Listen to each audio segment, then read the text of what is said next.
السلام عليكم ورحمة الله وبركاته. أعلن الإعلامي نوفل الورتيني عن نهاية الموسم التلفزي والإذاعي الحالي بصفة استثنائية. وقال الورتيني عبر خاصية ستوري على حسابه الرسمي بموقع التواصل الاجتماعي انستغرام: مرحبا، بصفة استثنائية أدخل في عطلة السنوية قبل الوقت المحدد ولأسباب خاصة. شكرا على التشجيع، شكرا لكل العاملين معي في التاسعة وديوان FM إعلاميا.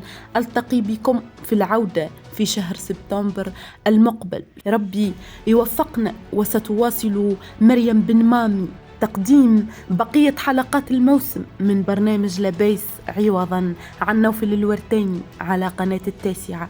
وإلى هنا أصدقاء القناة أترككم في رعاية الله وحفظه، وأستودعكم الله الذي لا تضيع ودائعه، وإلى اللقاء في فيديو آخر إن شاء الله.